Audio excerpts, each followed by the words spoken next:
Good morning. I'd like to call the regularly scheduled Board of Selectmen meeting for Tuesday, January 17th, 2023 to order.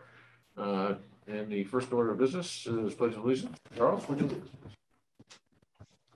I pledge allegiance to the flag of the United States of America and to the republic for which it stands, one nation, under God, indivisible, with liberty and justice for all. Okay. Item 2, public forum. Is there anyone wishing to address the board in public forum? Sure. Participants. No video. All right, we have one by phone. Okay. Anyone wishing to address the board in public forum? Hearing none, let's move on to item 3, and that's the adoption of minutes. Approve the minutes of the January 3rd, 2023 regular meeting. Is there a motion? So moved. And a second. Second. Any comments, questions, changes, suggested changes? Hearing none, let me try your minds. Selectman Federici. Aye. Those in the room? Aye. Aye. Motion carries. Unanimous. Item 4, Finance Director Mary Jane Malvasi. 4.1, received the monthly report from the Finance Director. Good morning. Mary Jane, good morning. Yes, you're going to start with revenue. Well, it's the first thing on the list. The end of December, we are halfway through our fiscal year. Last year, we had collected 64% of our revenue. This year, we're up slightly, 65.7%. All of our departments are about where we expect them to be. Some of them are a little bit lower, as like Park and Rec, where we have already discussed, but they're trending about where they should be at this point. I just want to remind you that when you look from 22 compared to 21, many of the budgets we adjusted up in 22. So for instance, when you look at the town clerk last year, she was at almost 70%. This year, she's at 44%, but that is because of the budget, the way it was budgeted. So I have no issues with the revenue at this point. Tax collection is very steady, higher than last year at this time. Otherwise, things look good. Right. Any comments or questions? Revenues? No. Let's move on. Okay. Similar on the expenditure side, at 50% through the year, we are 52.7% expended, a little bit less than we were last year at 54%. We've spent a lot of time talking about some of the individual departments. I don't really have anything to bring you up on for them unless you have any particular questions. I don't have anything. Anyone else? Good. All right. Capital funds or that you want to bring to our attention? Not really, just to say that, as we've been closing things out, you'll notice that the school capital almost fits on one page. We've gone from 4 pages down to just over 1. So closing out the older authorizations is making it easier for us to manage the funds in general. And as we move forward, we will continue to monitor that and close them out as we can. I did not see medical in here. It was updated this morning. Is okay. If at the top you have a notice to load one document, it was uploaded about 15 or 20 minutes ago. This has been since yesterday afternoon. Looking at it, so I've got to go back out. All right. Do you have the rest of you have it this morning? Medical monthly projection. Okay. Yep. Yeah. Okay. Wait for Matt. There we go. Come on, let's load it. There it is. Okay.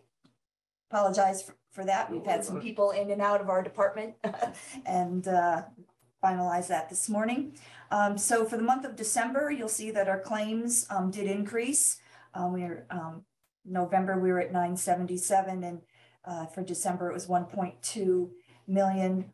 So doing exactly as we expect each month, to possibly get a little bit higher as people meet their deductibles.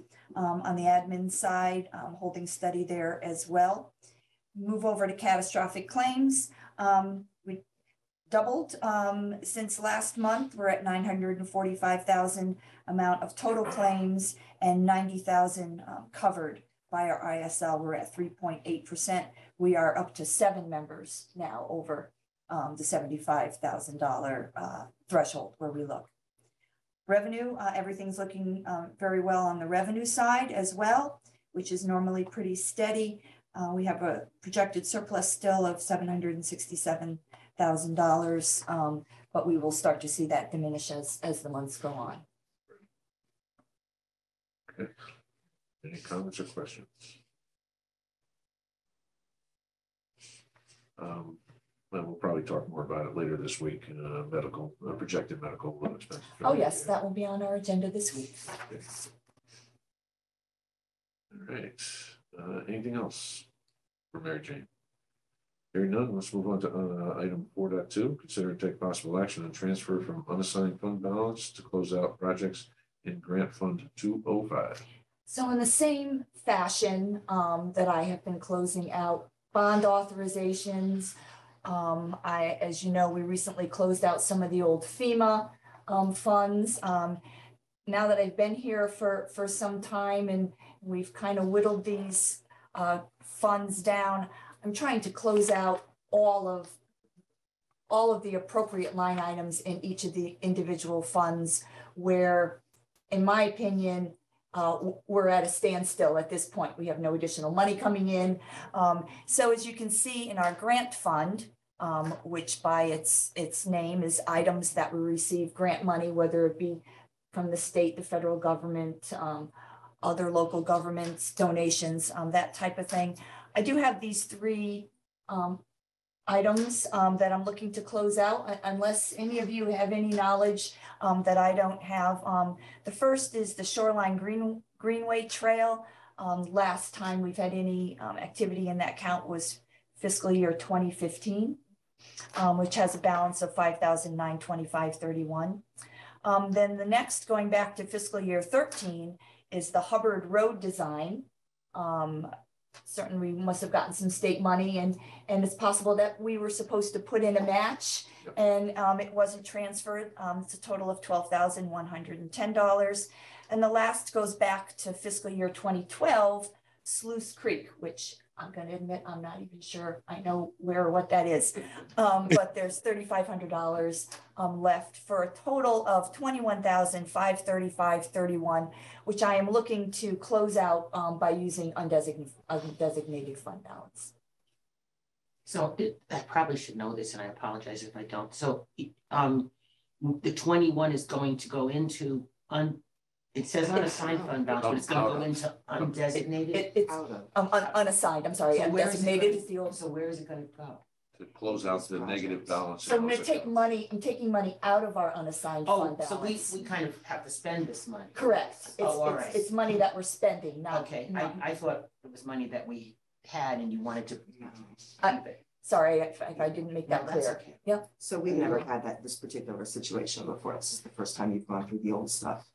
Correct. You know, normally as these close out, we should come to you, come to you and say, okay, we're done. You know, we need to transfer in our match. Or a lot of times now we're already budgeting for those matches, so it automatically happens.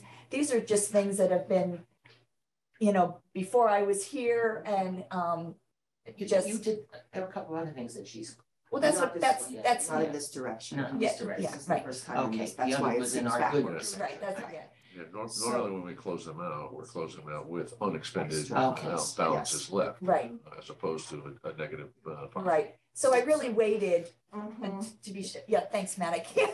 I'm sorry, I can't see the sun's right in my eyes. I understand that the need to clean up, and each one is small and they're very old. My question is there anything more current than these that you see coming up? And other projects that might be in this situation? It's possible, but everything that's left are things that we were currently working on. Correct. Will I possibly need to come back for those? yes, but we're not at that point yet. Okay. And are you pretty comfortable that any of the more current active projects do not have something like a town match that really should go through the budget that has not been addressed? That's sort of what my concern is. I can look into them closer again. I don't want to say absolutely no right here. But anything that I left, I was pretty confident that we were still working on those projects. Yeah. And some of them are just ongoing projects that, you know, we have all the time, like grants we receive for, Lake Quantico, and you know, money that's coming in regularly, which is in here. Sure. So, I mean, my point is that obviously these things should go through the budget if there is a town match. It's one thing if it runs over, but I understand if your question. I'll be sure to look through those just in case we need to do that. I will say we have we have at least one other fund that I'm looking into as well, so I might be back with that, but I'm just trying to bring them, as I complete them, to bring them to you guys so we can, that's great. you know, my goal is moving forward, that everything in our fund, we know what they are, what's there, what's going on, and that they're current. I have a quick question. Sure, Lou. So I take it from that entire description, and thanks, MJ, getting into the dusty crevices and straightening these things out is necessary. I take it each of those projects is long done. That's my assumption, unless anyone knows that there's anything else coming up for these three items. Like I said, Sluice Creek is something I'm not familiar with at all. So okay. If any of you know that these projects still have some potential moving forward, then that was sort of not aware. That's sort of a setup for my next question, and maybe this is more properly directed at Matt. I mean, do you know when the last time we had a report from the Shoreline Greenway Trail? I mean, it says it's a 2015 matter. I'm sort of curious what has happened in the interim and what's the last sort of official flutter of a flag from that group? The last official thing that we did as a group was to turn back a $400,000 state grant. We did that, I believe, within the first year that we were all together as a board, owing to the fact that there was great concern about you know, committing to a portion of a trail without having the full understanding of the Greenway Trail. Subsequently, about a month and a half ago, I had a meeting with a couple of the board members, the Shoreline Greenway Trail board members, and their new executive director, full-time executive director. We will be hearing from them, I'm sure, soon. They want to reconvene or try to get back to the table to talk about what is possible in the stretch here in Guilford. As you may recall, we're the only shoreline town from New Haven to Ammonasset to Madison that does not participate in, does not have a segment of the Greenway Trail. Sure. They also received a significant amount of funding recently, several $1 million in congressional earmarks in the omnibus bill. I'm thinking the number is something like 7 million, but a pretty significant commitment. So they will be back to the table. We have, to my understanding, we have no projects outstanding or any commitments. So this is really just cleaning up an overdue account. Right. I think, Lou, what happened was we set this up in the grant fund because of the anticipation of that particular grant. And so we had some expenses, you know, legal expenses and things associated with it. And when we turned back the grant, you know, that kind of stalled the project as far as finance is concerned back in 2015. Yeah, no, not being critical in the least. I just kind of want to understand what prospect of that happening and continuing to move in some fashion. And Matt addressed that. I get it. It sounds like there is something, but it's essentially for practical purposes, from our perspective, it's going to be new proposals, new project. This cleans up what happened in the past.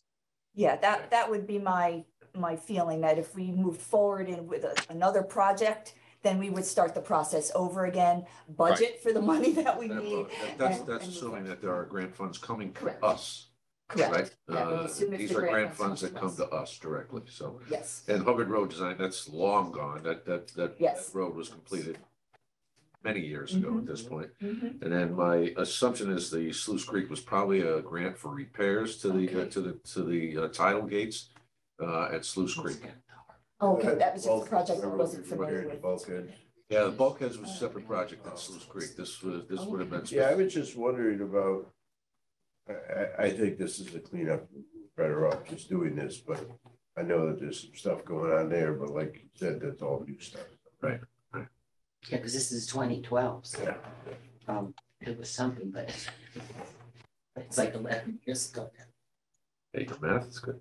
Oh, well, after I asked my dumb question, I just realized I could have gotten the answer if I'd read that paragraph more carefully. I'm sorry. No problem. It's okay, no problem. Okay, so is there a motion to do so? So moved. Second. Any further comments or questions? Let me try your minds, Selectman Federici? Aye. Those in the room? Aye. That motion carries. Thank you, Mary. Thank you. We'll be back at it tonight with the Board of Finance, our friends at the board. Okay, item 5, Fire Chief Charlie Hershaw. Consider and take possible action on the purchase and installation of a generator for the community center off the Sourcewell contract. Just as a little background, we had approved the use of ARPA funds to replace the generator at the community center, owing to the fact that that is our primary emergency shelter, warming shelter, cooling shelter, and storm replacement shelter, or not replacement, but storm hospice or respite. So we had appropriated $202,850, which was based on some estimates that Steve had gotten relative to the generator. So we are now back at a point where we want to get this thing moving because we've had some challenges with the current generator. And Charlie's got a set of numbers, which we're going to talk a little bit about off of the Sourcewell contract. So Charlie, just want to go through the Kingsley. Yeah, currently we have a Kohler generator down, has been down here for 23 years, as Matt spoke to. We've had some major issues. We had to put in like $12,000 worth of repairs to the generator to get it back up and working. The lead time in this generator alone is 1 year. So we went back to Kinsley, Kohler, and a couple of other manufacturers, and in talking to Rick Maynard, we preferred to stay with Kinsley. They were the best offer at the time. We got a Sourcewell quote from Kinsley Kohler, and at that time the quote was $132,000. However, when the concern was raised, rightfully so, by purchasing, I found out that these were not done to the prevailing wages. So this quote is, they're using Sourcewell wages for installation and not the state law for Prevailing wage. Prevailing wages. Thank you, Mike. So I expect this is going to probably be an increase of being 25 to 30% more, and I'm going to have the actual quote in 2 hours. So I'm not sure how the board wants to proceed to, have a discussion with Matt about it, or. I see the insulation is substantial. I mean, it doubles the price of this thing. Does that include removal and Yes, disposal? yeah, that's the complete job. Right. They take the old one away and Right. Decommission it. Decommission it. We can decide what we're going to do with the old one once we get it out. oh, so it still remains ours Yeah, it's still ours. Yeah. and no trade-in value. Definitely no trade. Well, Charlie, you're thinking there's a 25% uplift on the 25 to 30%, yeah. On the Yeah. installation, right? Because of prevailing wages, yes. It's a good catch because it could have been some other problem. So, is there a thought that if we were to approve a not to exceed, and then we have to come back and approve it again because of the balance of the prevailing wage. So, if you want to take, let's see, 25% of 75, 20. Want to add 20 to it? Comfortable, would think you so. comfortable with that? So it was 100, the original quote was 132 what? 132, 689.99. I know Rick says that this is the same company of the existing one that's at the community center, but what's at the police station in this bill? These are Cummins. Yeah, we got a mixture of everything around Cummins. So I just think, if we could uniform things and, And we have Culvers, we have everything, so. That's usually the result of the bidding, right? Right. All right, so, Can only do Kohler?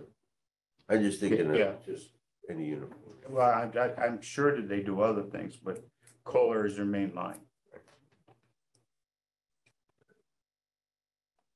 so is there a motion to approve the purchase at a not to exceed price of $152,689.99, and that's Earl Scheib will paint your car as well, for those who are around with those. Yes. Words. Yeah, I'll move it.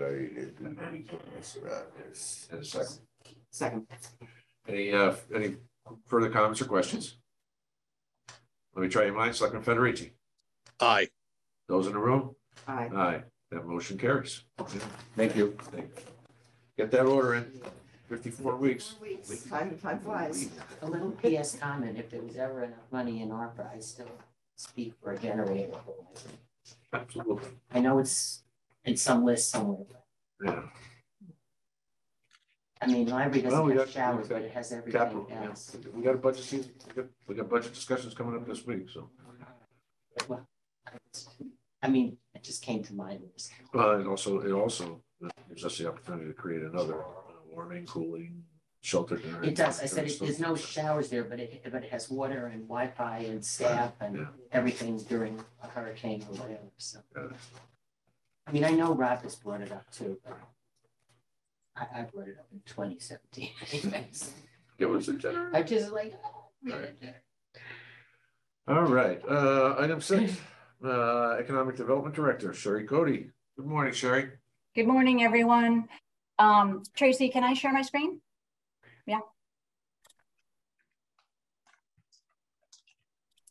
Okay, can you see this okay? Yes, thank you. Of course, I don't have, okay. All right. Sorry about that. So again, good morning, everyone. Let's see, I'm going to start out with business updates, and we do have a few. So we have some newer businesses in town, and we've also celebrated some ribbon cuttings in the fourth quarter, all with the Shoreline Chamber of Commerce. So we had a ribbon cutting for Back to Balance Chiropractic and Family Wellness that's located behind Planet Fitness. Paul Dostey Cares Foundation, that ribbon cutting took place at, I think it's Jerry's Transmissions at 620 Boston Post Road. New businesses that entered town in the last quarter was Gentleman's Social Outfitter and Supply. You may be aware of that one right here on the green. Pokimoto and Moonshots are both located at the CVS Plaza. You may be familiar with Moonshots. They had a truck that used to sit on the green. They're no longer going to be doing that here in town because now they have the brick and mortar. And if you haven't been into that spot yet over in the CVS Plaza, I encourage you to stop in. They have done a fabulous job with the interior of their store. I was very impressed when I stopped by to see it. Last week, we celebrated a ribbon cutting with T-Mobile. They're located at the Guilford Commons, right on an end cap where Verizon used to be. And then we have a ribbon cutting later this week at F45 Training, which is also at the Guilford Commons. And then Shoreline Plaza, because this is always a question, there's really no new update in terms of any retailer going into that spot yet. There's still some discussions with previous interested parties that I've talked about before, but nothing has been solidified. I've also mentioned, I think a few times about the challenges that plaza does have for bigger box retailers. One thing I'll note is that I did attend the ICSC, which is the International Council of Shopping Centers trade show in New York City earlier in December to make connections with potential retailers for the space, and in general for both Guilford and Madison, smaller retailers and such. I connected with many different businesses there, sent that information to the broker for Shoreline Plaza, and as well as encouraged them to talk to Ames, because you may have read in the newspaper that Ames is interested in coming back to Connecticut. So that's basically all I have on the Shoreline Plaza. Any questions on business updates before I move on? Okay. I'm good. Okay, developments. So we'll start with 397 Church Street.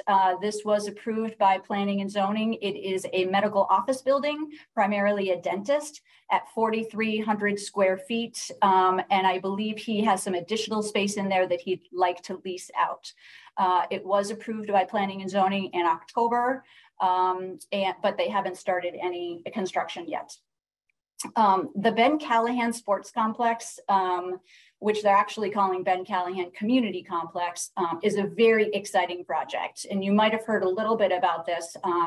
Doug Shaw has been posting some things on Facebook and such. So this is located at the western end of Route 1, across from Tractor Supply. The plans currently are to have a 150,000 square foot sports complex building with multi-purpose basketball inside, as well as an indoor turf field, fitness rooms, a daycare, and some retail space. The second floor of that building would host multi-purpose media rooms and a restaurant.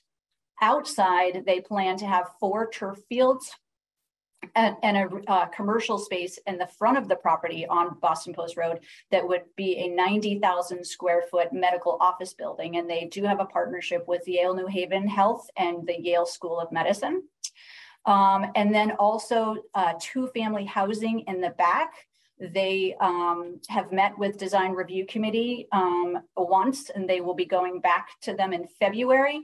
Currently, they're working through inlands and wetlands, and plan to go before Planning and Zoning in March or April. So you'll see a lot more information about that in the coming months. Chase Bank, this one's a little bit more immediate. That's a 2,900 square foot standalone building in the parking lot of Shoreline Plaza.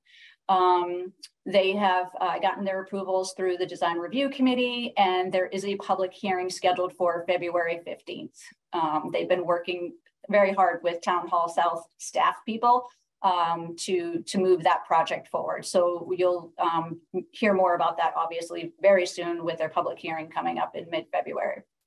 And I'll briefly mention the Central Hospital for Veterinary Medicine.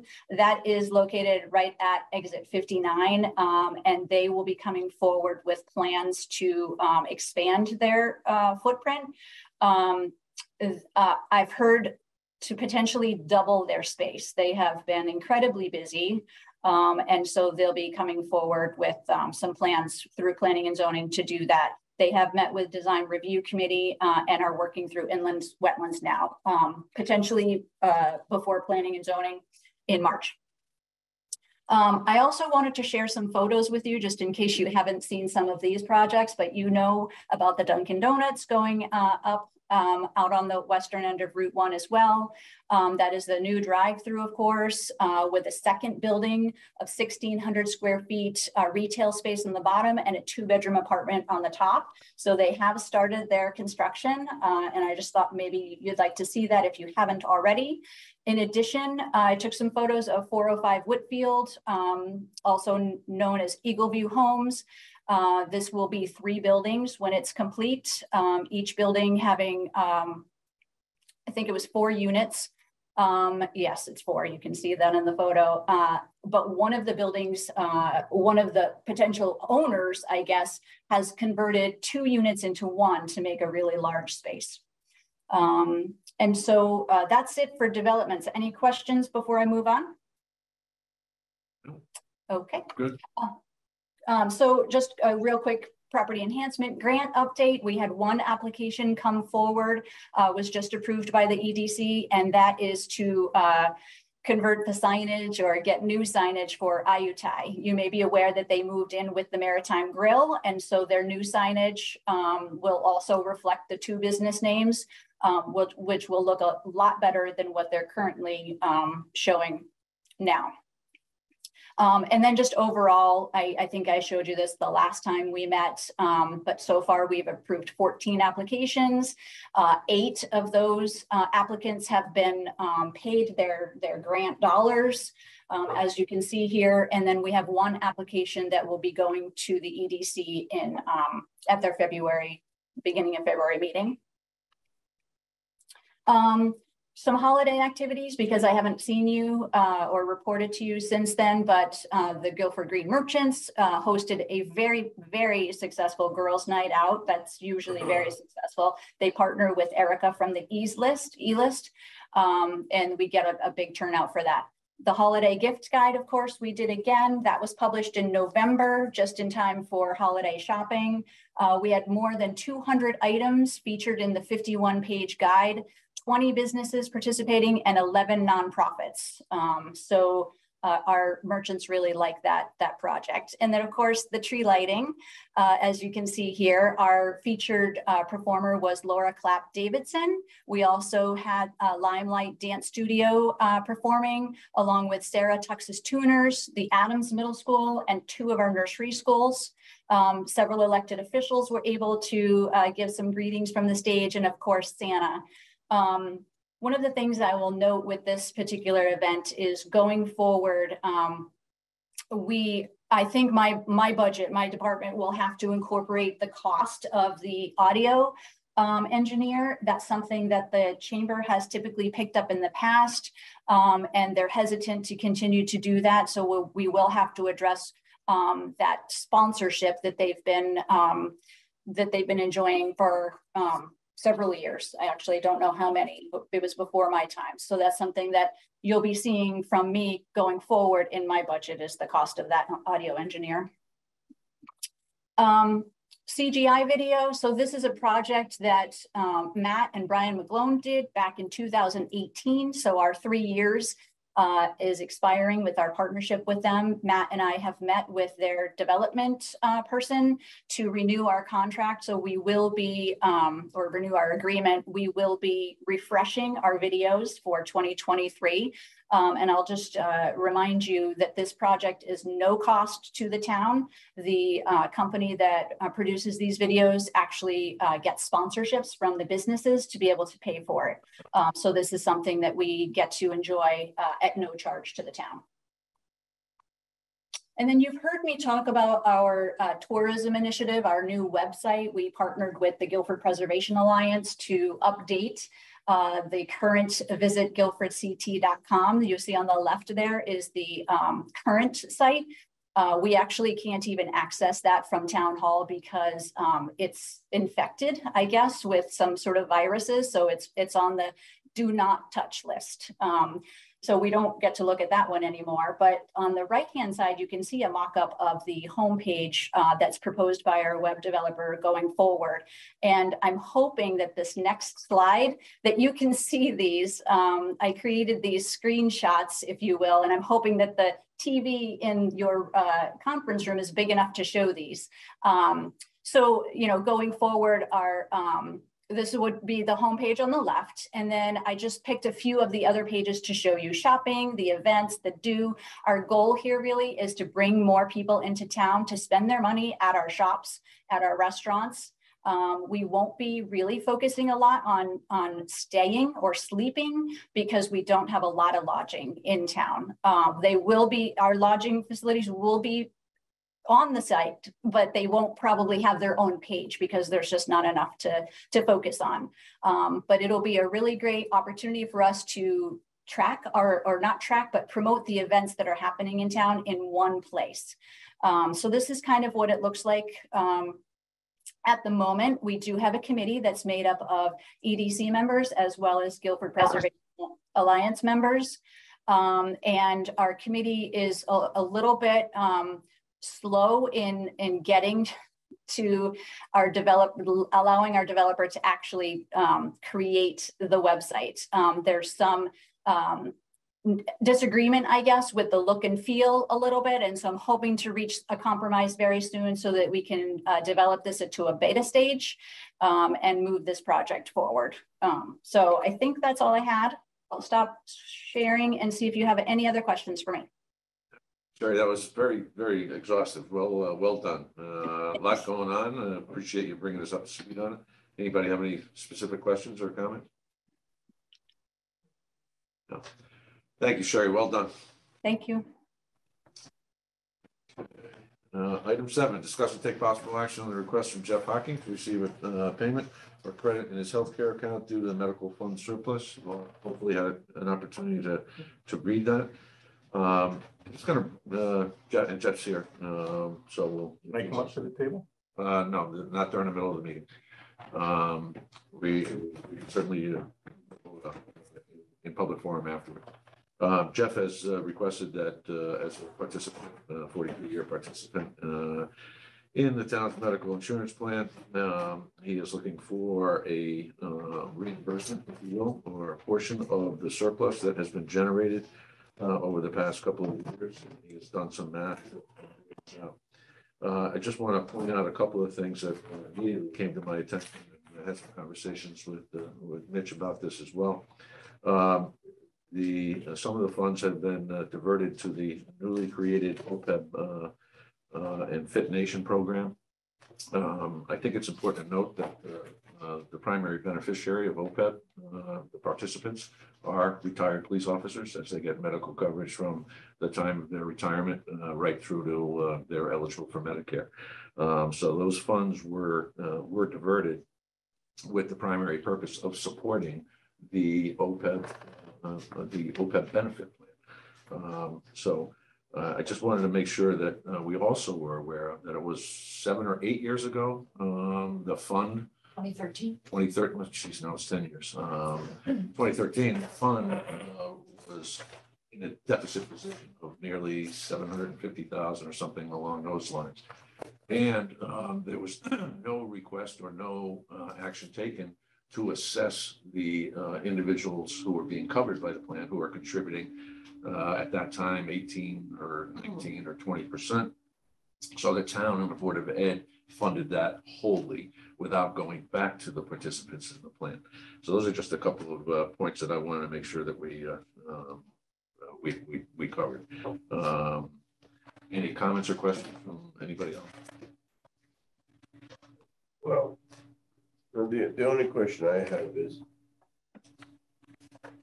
when was the percentage that retirees contributed? Was that part of their retirement, or was that part of negotiations, or where did that number come? They retire at the contribution level that they are at the time of their retirement, and it is frozen. So that's at that part point. of their retirement contract agreement or whatever. Not unlike previous conversation about individuals when they retire. That's the understanding contract or whatever. It's the same situation. Well, Charles, if I can, it really is.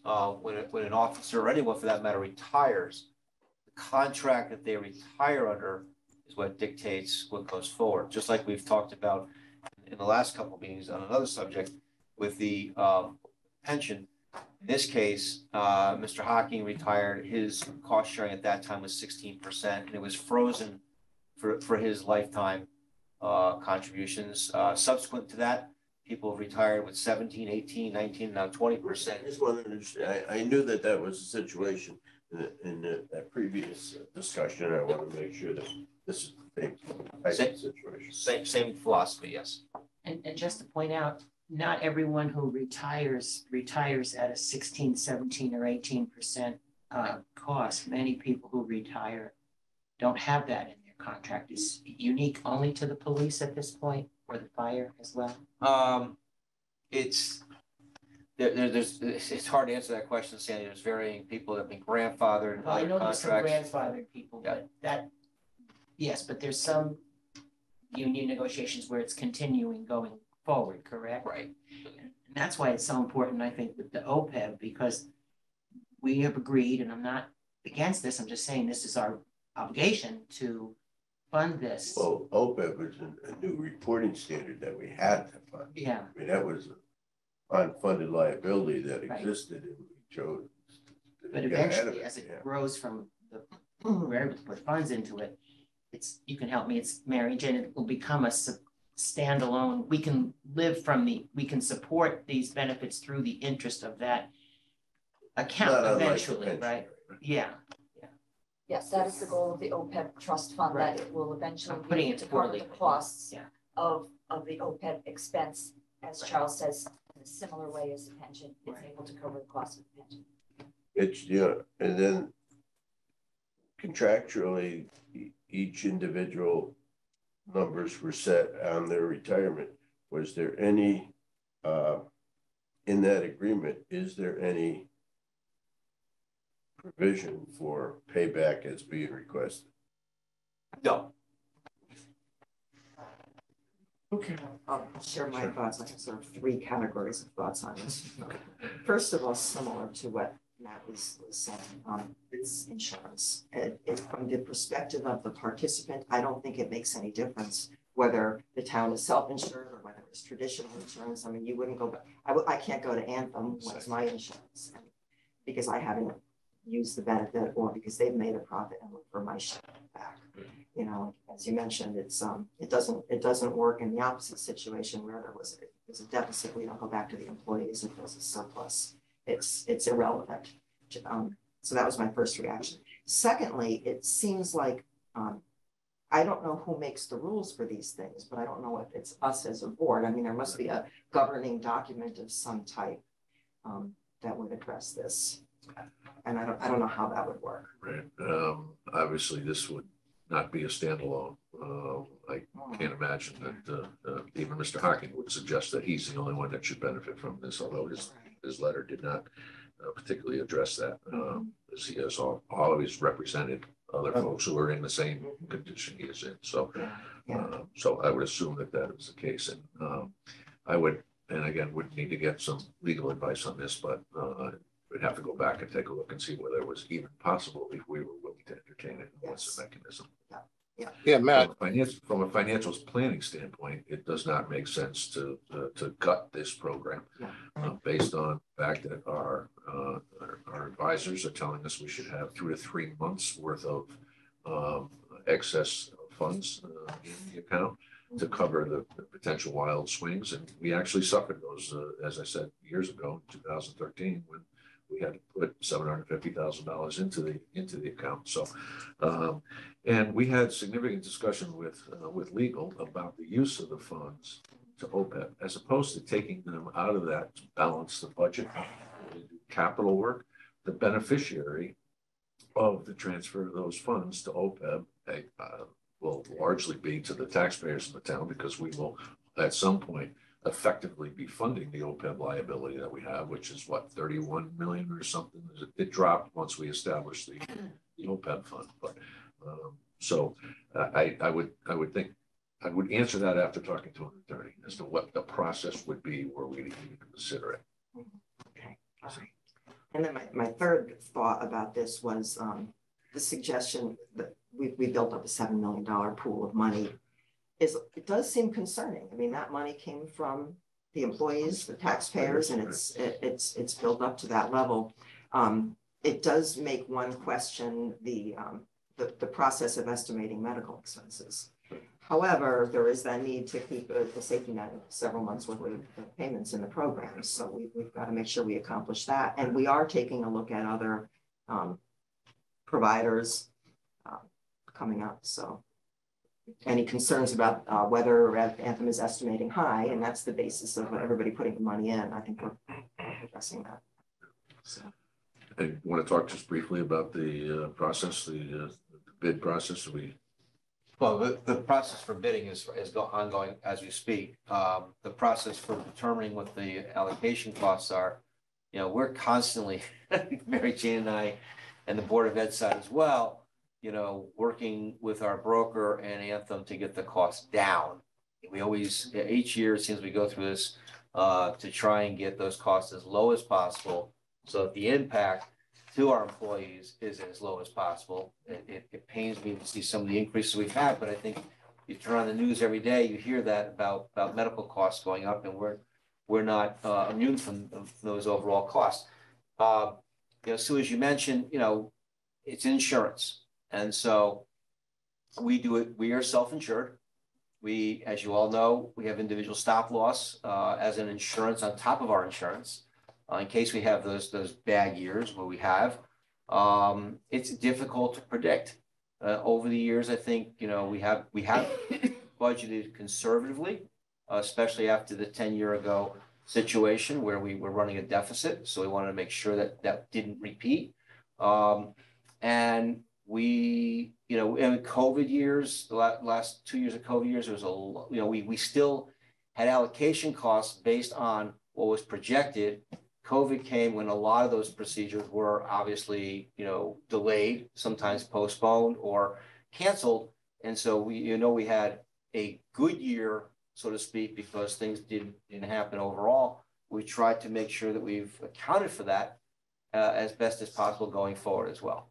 So, we work with our broker. We present to you, as we will in the next couple of days, what our broker is recommending to us to put forward as allocation costs. And then it's all projected based on number of employees, number of retirees. That fluctuates up and down as the years go on, as the year goes on, I should say. And based on those rates, we then, allocate the costs to both the active employees and the retirees who are so eligible for that. And that's pretty much how we do it. And, we've been lucky, if you will, and because we're self-insured and having some successful years, if you will, in the last couple that have built up the surplus. And I think you have wisely put money towards OPEB, especially since that is a medical cost that is incurred and it's a future cost we need to cover.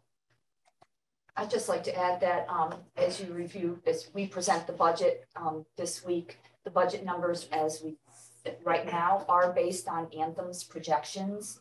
As we work through the RFPs for the other carriers, we are choosing to move forward with the Anthem numbers because we don't know where we're going. But as you work through your budget over the next couple of months, we'll be meeting with our consultants to review those and hopefully come to some decision on that.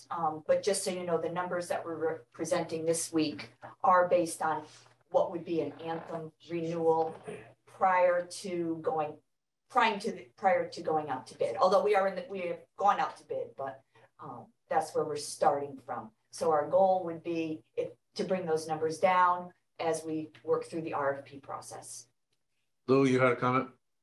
Yeah, and Sue essentially touched on them, and I don't want to completely repeat that, but it struck me out of the gate that it doesn't strike me as something we're necessarily even as before us appropriately to act on. I mean, insurance is a contract. We have a third-party administrator helping us administer the plan, obviously. I mean, there's no, and you've already alluded to, maybe somebody's got to look at it. Frankly, the person who's making the claim, in my estimation, would have to look at this and give us a contractual basis upon which this could even be considered, number one. Number two, my sense of any request that separates rights from responsibilities is always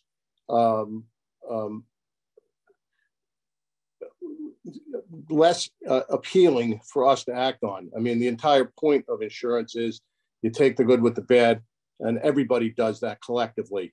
And some years are good and some years are bad, as we found out with our, stop loss coverage. And in terms of estimating the appropriate amount of funding, I'm sure this is one of the more difficult line items to get. I mean, insurance, health insurance, and the collective health of the hundreds of people we have to account for is the most volatile and opaque guesses that the finance folks and this board has to make. And that we can get it exactly right, as close as we get it most times, I think is a testament to all the hard work that goes into this. And as you know, it doesn't seem like it was only 10 years ago, but I can remember looking at those deficit numbers and thinking, boy, this is a problem.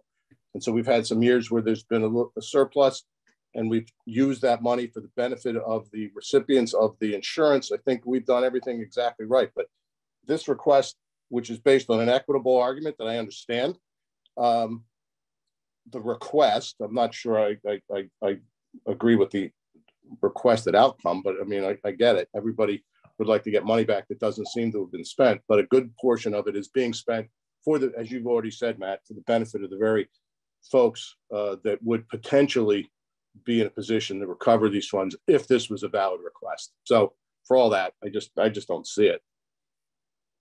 I agree. Anything further? I guess just one other comment that keeps coming to mind is the town, and therefore every taxpayer, is bearing the risk of a self-insured plan. Okay, and the employees are not sharing in that risk, that downside risk. This is upside capture only, and I'm not sure that I'm not sure it's appropriate, but I'll talk to legal counsel to see whether there's even something that we could enter into any kind of negotiation on, or what would be required. But then I think it will be up to this board to make a decision as to whether or not we want to go forward. Agreed? Yeah. So is that a table for today? Is that what you're saying? If we're going to get opinions? We don't have a motion on the table, so oh, okay. This is just an item for us for me to follow up on.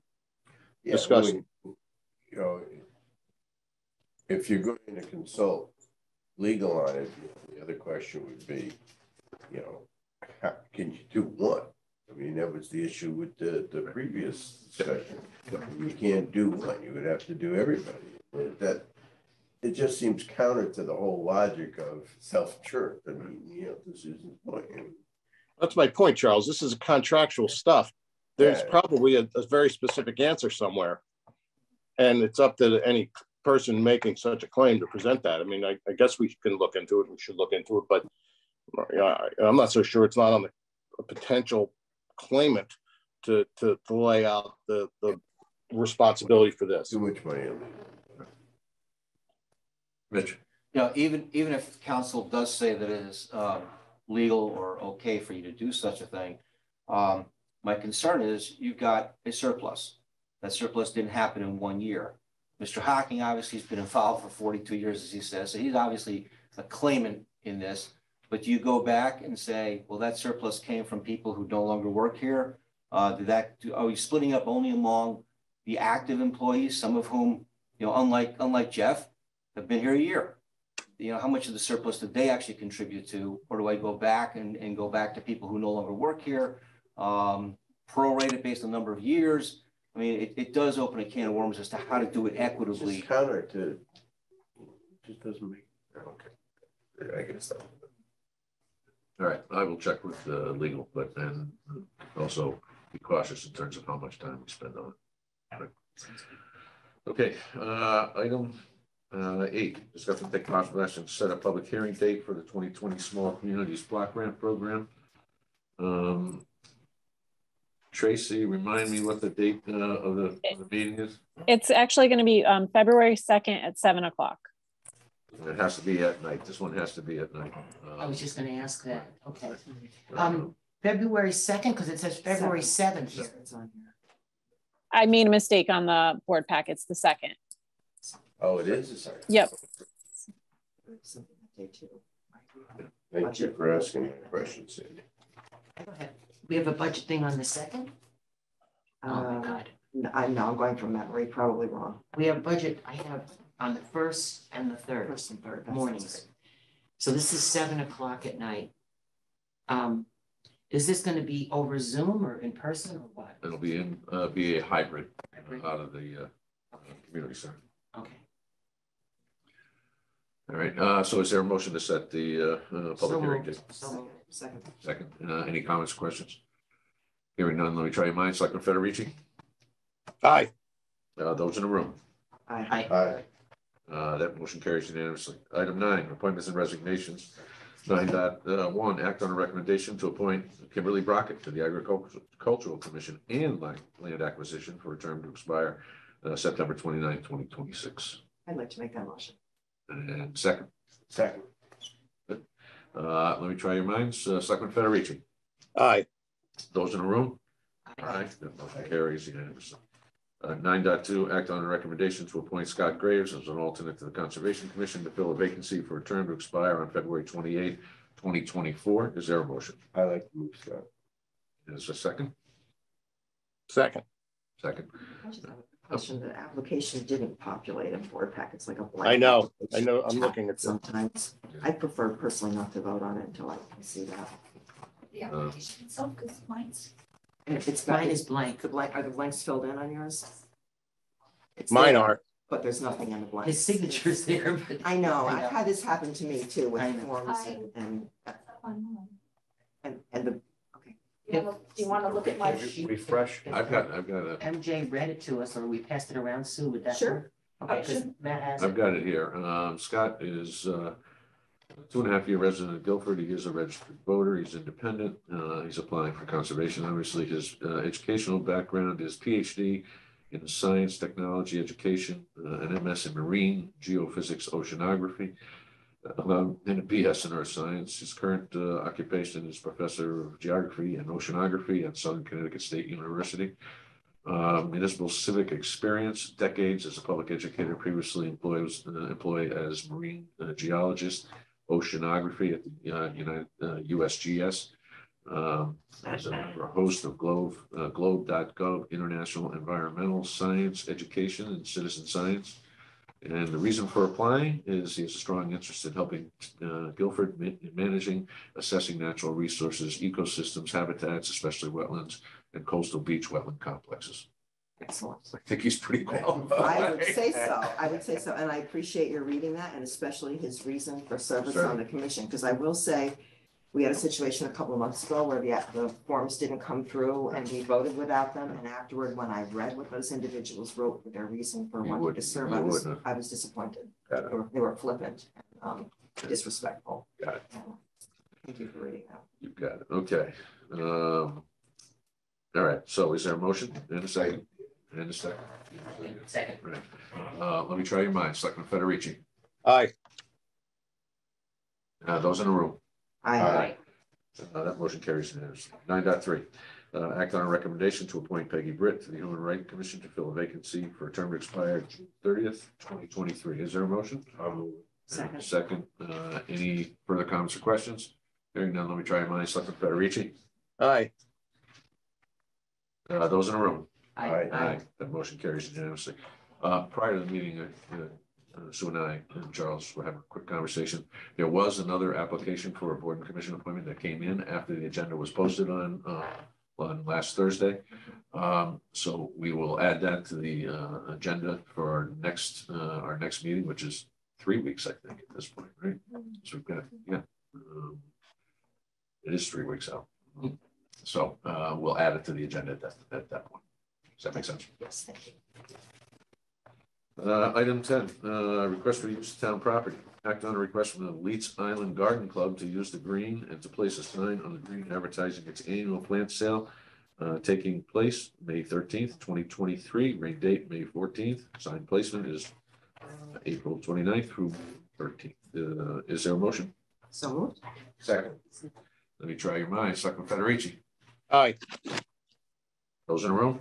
Aye. That motion carries unanimously. 10.2, act on a request from Parks and Recreation to use the green for its community band concert on July 8th and summer concerts on June 25th, July 23rd and 30th, as well as August 6th, 20th, and 27th. Rain dates being 9/3, 9/10, and 9/25. Is there a motion? So I'll make moved. the Second. A second. Let me try your minds. Selectman Federici. Aye. Those in the room. Aye. That motion carries unanimously. Okay, committee reports. Sandy, anything?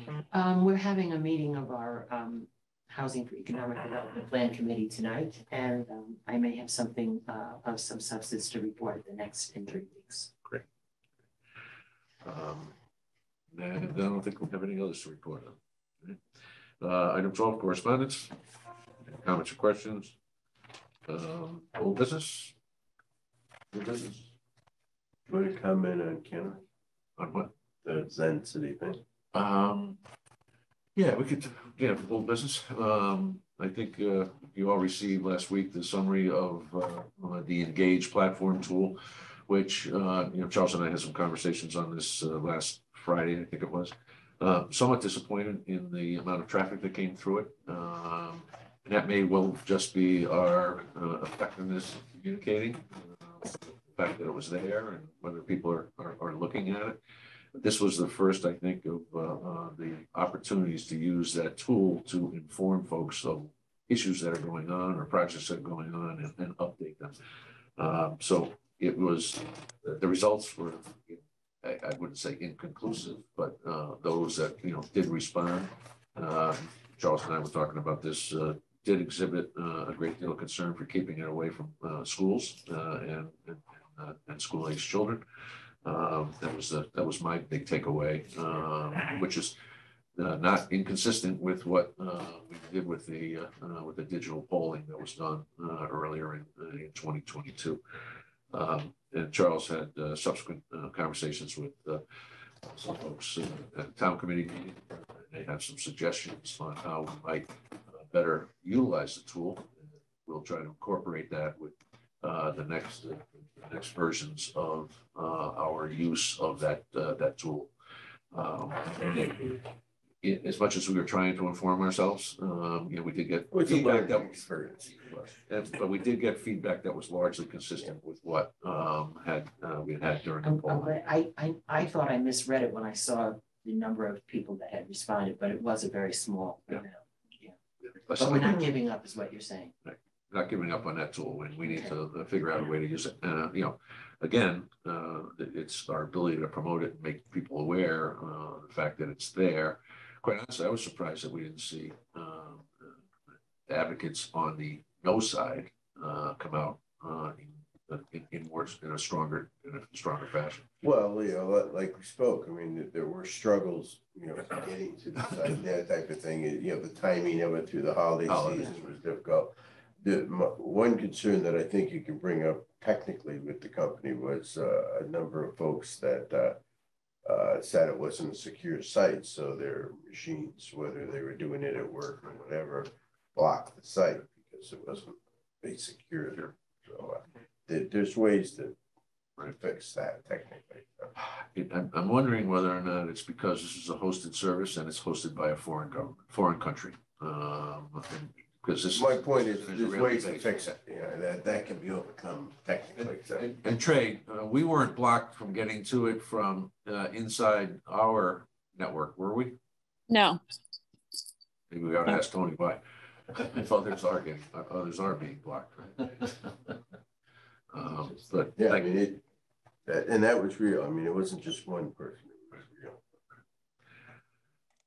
Thank you for that, Charles. Anything else under old business or new business? No. Okay. Public forum. Another drill, name and address for the record, please. Jeff Hocking, 189 Church Street. I just want to make a couple comments on that, on my request. I've gone through all phases of this plan way back when, when I first started. We paid into it. It's, it was just a fee. And then it's got to be 25 years ago when they went to the self-insurance thing, and a long time ago. Anyway, so, town puts in, employee puts in, creates 100% pool. I've never even thought about, I've just been told, hey, they got these consultants and experts that look at it and crunch the numbers. So although every year it goes up. I mean, I've been out 10 years. Although it's 16% has maintained, my cost share has doubled. So, even though your percentage stays the same, it's skyrocketing. It wasn't, I haven't been tracking this for 42 years. I literally stumbled across this 2 years ago, almost 3. 2020, after the whole COLA denial, I got onto a year-end Zoom, was just looking for, year-end numbers, which I got, you know, after the denial, it was $2.5 million surplus. And Mary Jane said, all I heard was like 6-point-something million surplus. And I'm like, I'm taking notes, and I checked with her, and she was gracious enough to explain, oh, that's the medical fund. You know, that's, we put in, you and I 100%. So that's what goes in, and the surplus is, again, is commingled money, town and thing. And I'm like, wow, that's a lot of money.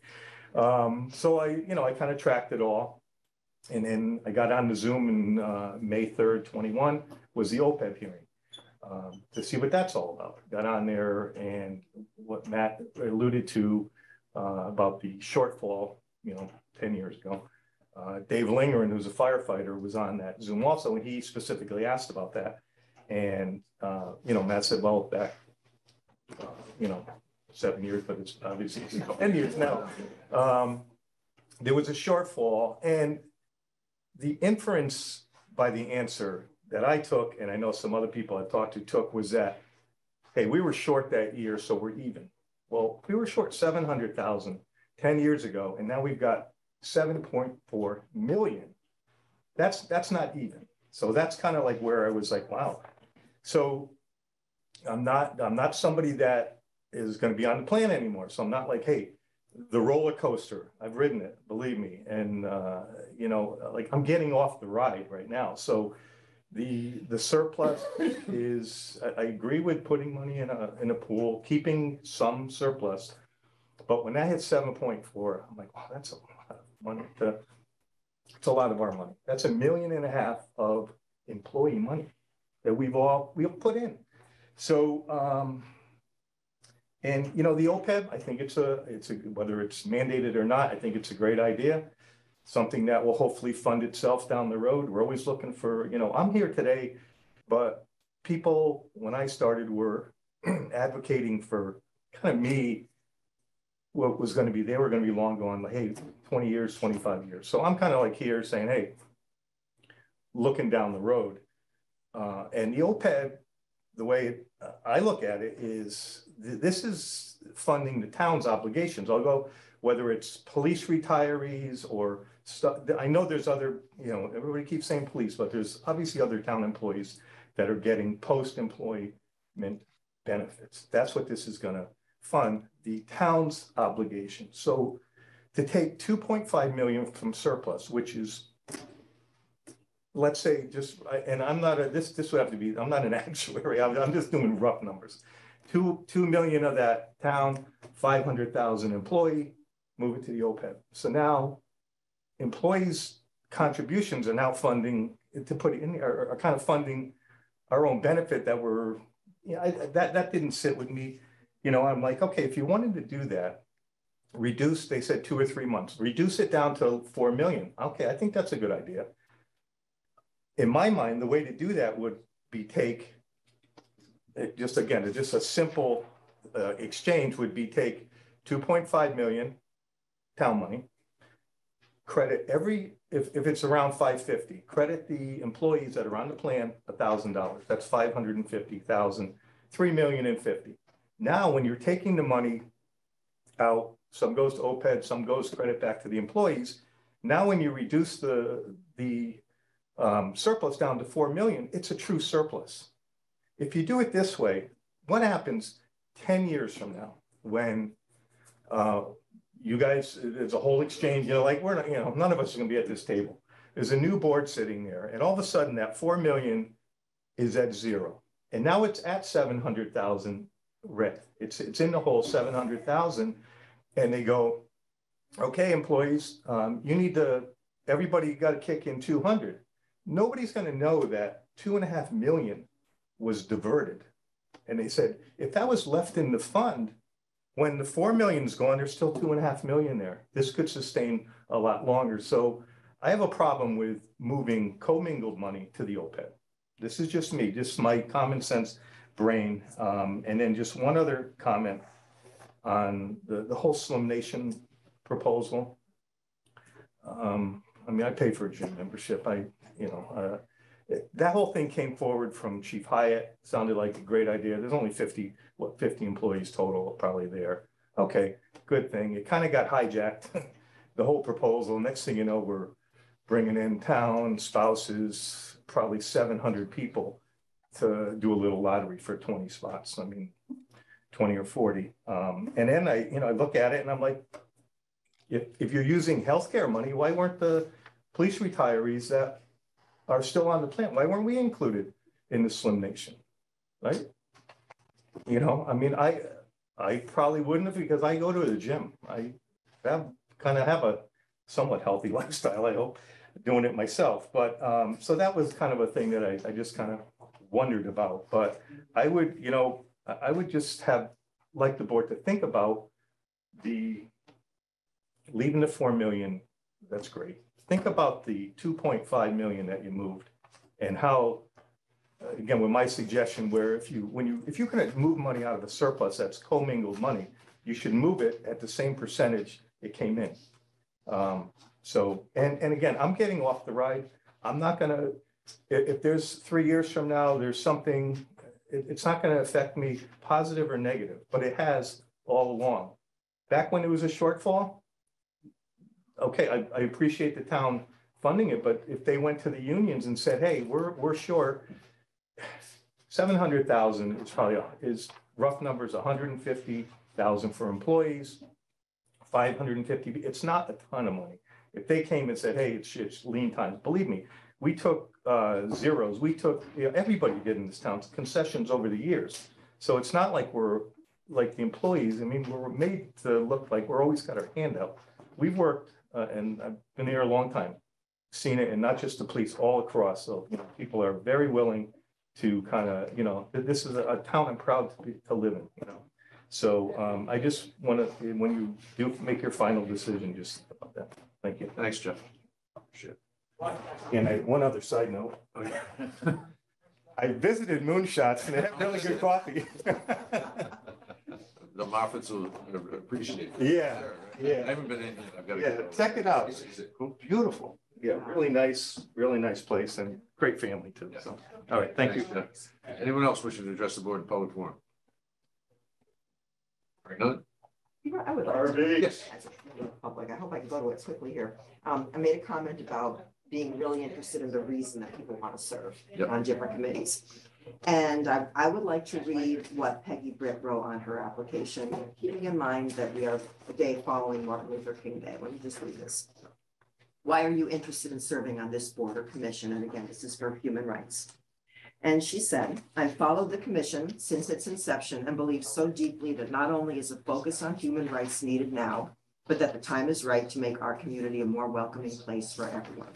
So I just wanted to share that. Thank you very For much. appreciation for Yeah, excellent. Thank you very much for sharing that. Okay. No other public forum? I'll entertain a motion to adjourn. So moved. Second. It's a non-debatable motion, so that motion. We're adjourned. Aye, well done. Thanks, everybody. Thanks, Lou. Thanks, Lou. Good. So